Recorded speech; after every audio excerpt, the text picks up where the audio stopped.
I want to tell you a story to show you how important breathing, especially breathing through your nostrils at night during the sleep, it's critical for your sleep quality and also rest. So just for those who didn't watch my channel, I had surgery inside the nose, and basically I will explain what happened during that surgery today. I was asleep, obviously, so I was under total anesthesia. But before I went to that surgery, for about 1-2 years, I had problems breathing with my nose. That's why I went to the surgery. Unfortunately, the surgery, it's called turbinate reduction, caused me even more problems, which affected my sleep quality even more.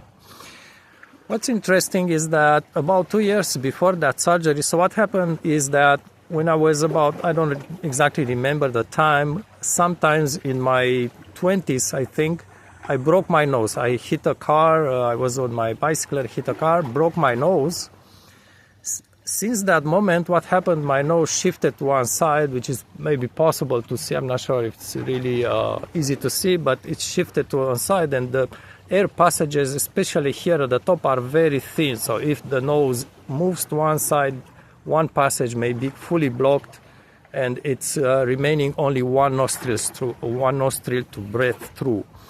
After that accident, I had only the right nostril I was breathing through. And years later, after this accident, there is something else that happened inside my right nostril, and from that moment on, at nighttime, I could barely breathe through my nose at all. And this really affected greatly my sleep quality. This was for about 2 years. I went to this surgery. Surgery did even worse, and so on. What is very interesting is that during the surgery, the doctor put me under total anesthesia. So I was asleep, and I was asleep. Actually, he took longer for the surgery. I think it was 2 hours or so, more or less. So he put me through complete anesthesia, and how this works is you get intubated, which means, you know, perhaps most of you know what intubation means. They put a plastic tube inside your mouth, into your trachea, and connected to a machine. And basically that machine, it's pumping air directly inside your lungs. So the body doesn't need to breathe. I mean, it breathes, but it gets the air through that machine. And obviously that machine, it's how to say that, adjusting the air, humidity, and so on to be the correct ones.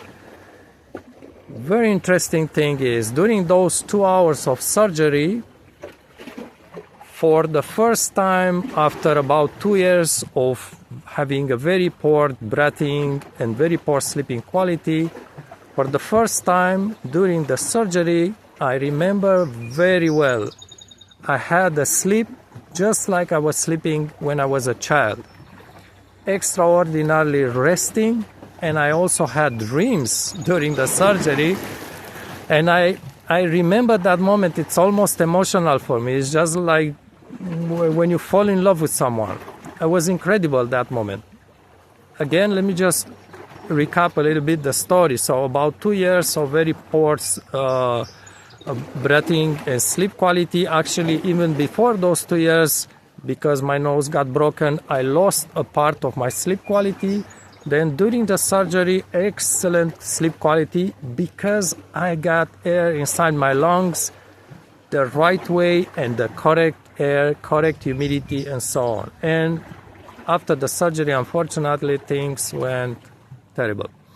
All this to say that throughout so many years of poor breathing through my nostrils at night, during nighttime, during sleep time,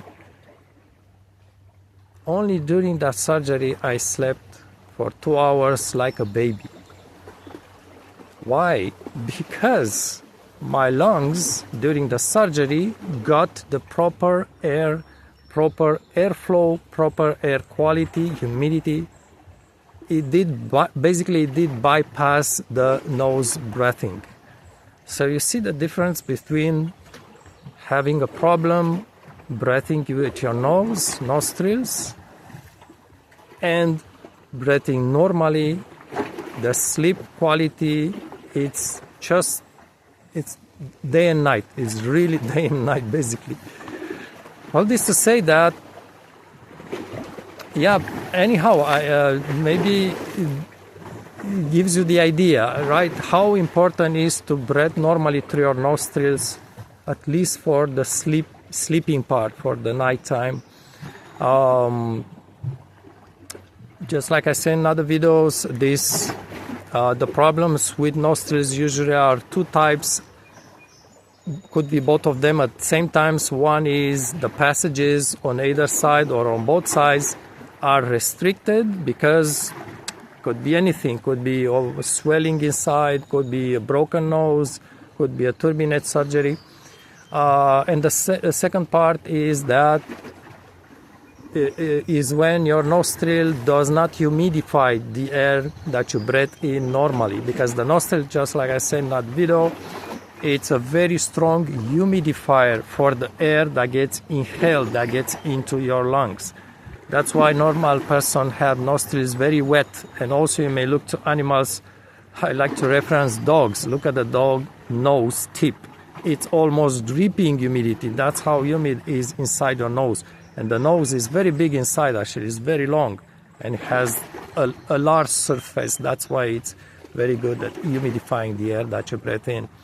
So these are the types of problems that you may have with your nostril. So yes, it's really important. And I just finished this video saying that when I was a child, when I was a teenager, I had, maybe not every time, obviously there is always problem, but when I had a good rest at night, I had extraordinary sleeping quality, extraordinary, very good sleeping quality. That was me when I was still healthy. And I measured that sleep quality not just by the rest, but also by the dreams. This is something I didn't talk about in my videos. When I was a child, even teenager, I had basically the dreams were the best part of my life. I don't want to describe this here in the video. It was exceptional. Not all nights. I also have nightmares for sure, and the nightmares were also very terrifying. So it was two extremes if you want.